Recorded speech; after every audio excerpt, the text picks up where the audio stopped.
Praise lord. ఈరోజు సామెత నేర్చుకుందామా?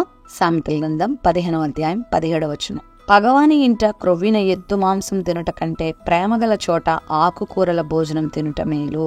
పగవాడు అంటే మనల్ని ప్రేమించనివాడు, మనల్ని ద్వేషించేవాడు, మనం తినేదాన్ని లెక్క పెట్టుకునేవాడు, మన క్షేమాన్ని యోచించనివాడు, మన ఆనందాన్ని కాంక్షించనివాడు, లేదా మనం బాగుపడుతుంటే ఓర్వలేనివాడు. ఇలాంటి వాని దగ్గర మనం క్రొవ్విన మాంసం తినే కంటే, అంటే శ్రేష్టమైన పదార్థాలు తినే కంటే, అలాంటి వాళ్ళ దగ్గర మనం ఆనందాన్ని పొందే కంటే, అలాంటి వాళ్ళ దగ్గర మనం గడిపే కంటే ప్రేమగల చోట ఆకుకూరల భోజనం చాలంట. అంటే ప్రేమ ఉన్న చోట నువ్వు ఆకుకూరలు తిన్నా అది ఎంతో మేలు, అదెంతో సంతోషం. చాలా చోట్ల మనకి ఇలాంటి సన్నివేశాలు కనబడుతూ ఉంటాయి.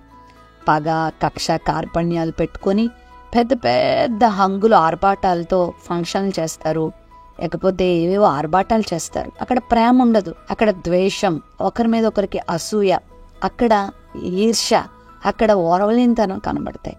కానీ ప్రేమగల చోట వారు బీదవారైనప్పటికీ కూడా, వారు సామాన్యులైనప్పటికీ కూడా వారి ప్రేమ మనకి కడుపు నింపేస్తూ ఉంటుంది, మనకెంతో ఆనందాన్ని ఇస్తుంది. అందుకే హంగులు ఆర్భాటాలు కలిగే చోట్ల గడిపే కంటే ప్రేమగల చోట, మనం ప్రేమించబడే చోట, కల్లా కపటం లేని వ్యక్తుల దగ్గర, పరిశుద్ధత, పవిత్రత, నిష్కాపట్యం కలిగినటువంటి ప్రాంతాల దగ్గర, మనుషుల దగ్గర గడపడం ఎంతైనా మంచిది.